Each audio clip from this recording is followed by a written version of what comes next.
আসসালামু আলাইকুম এভরিওয়ান, সবাই কেমন আছেন? আশা করি আল্লাহর রহমতে সবাই ভালো আছেন। তো আমি আজকে ডিপ ফ্রিজে আর নর্মালে মরিচ দীর্ঘদিন সংরক্ষণ করে রেখে খাওয়া যায় সেটা আপনাদের সাথে শেয়ার করব। আশা করি ভিডিওটা দেখবেন। তো আমি বাজার থেকে একেবারে ফ্রেশ 1 কেজি কাঁচামরিচ নিয়ে আসলাম। তো মরিচটা বোটা ফেলে দিয়েছি, এখন ভালো করে দিয়ে পরিষ্কার করে নিয়েছি, পানি ঝরিয়ে নিয়েছি।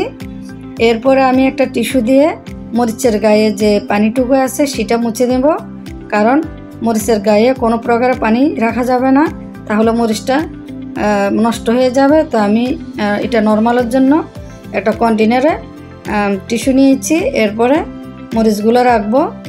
তো যেটা নর্মালে রাখবো এটা 10 থেকে 15 দিন রেখে খাওয়া যাবে। এরপরে উপরে দিয়ে টিস্যু দিয়ে দেব, যাতে বাহিরের কোনো বাতাস মরিচের গায়ে না লাগে, না হলে মরিচটা নষ্ট হয়ে যাবে। তো 1 সপ্তাহ পর পর বের করে টিস্যুটা চেঞ্জ করলে হবে।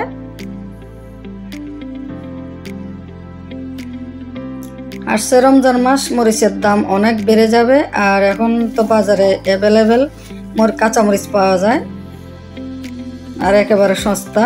তা আমি এখন একটা পলি ব্যাগে নেব মরিচটা। এখন অল্প অল্প করে ছোট ছোট পলি ব্যাগে নেব, আবার কন্টেনারও নেব।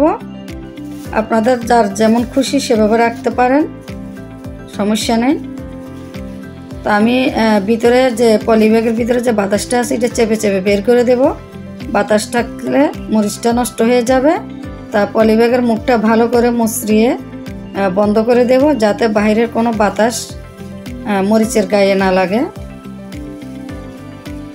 তা আমার ভিডিওটা ভালো লাগলে অবশ্যই আমার চ্যানেলটি সাবস্ক্রাইব করবেন, ফেসবুক পেজটি ফলো করে সাথে থাকবেন নতুন নতুন ভিডিও দেখার জন্য।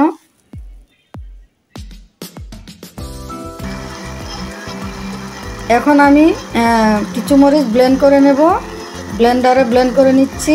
আর এই ব্লেন্ড করা মরিচটা তরকারির সাথে, যে কোনো তরকারির সাথে খাওয়া যায়, এতে তরকারির স্বাদটা দ্বিগুণ বেড়ে যাবে। তো আমি একটা কন্টেনারে করে রেখে দেব। আপনারাও এভাবে সংরক্ষণ করে দীর্ঘদিন খেতে পারবেন।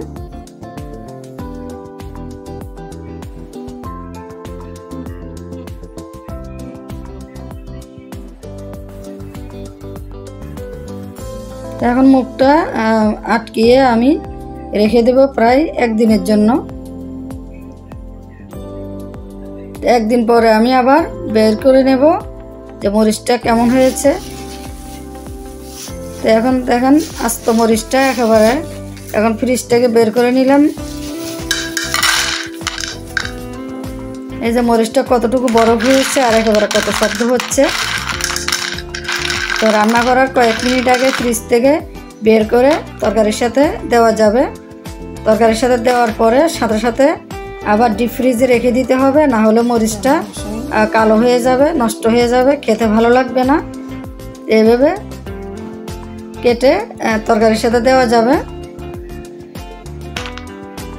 যেহেতু এখন শীতকাল, বাজারে অ্যাভেলেবেল কাঁচামরিচ পাওয়া যায়, একেবারে সস্তা। আর এখন দেখেন যেটা ব্লেন্ড করে রেখেছি এটা কেমন বরফ হয়ে গেছে। তো এখান থেকে আপনার যতটুকু প্রয়োজন অতটুকু দেওয়া যাবে তরকারির সাথে। তো সবাই ভালো থাকবেন, আল্লাহ হাফেজ।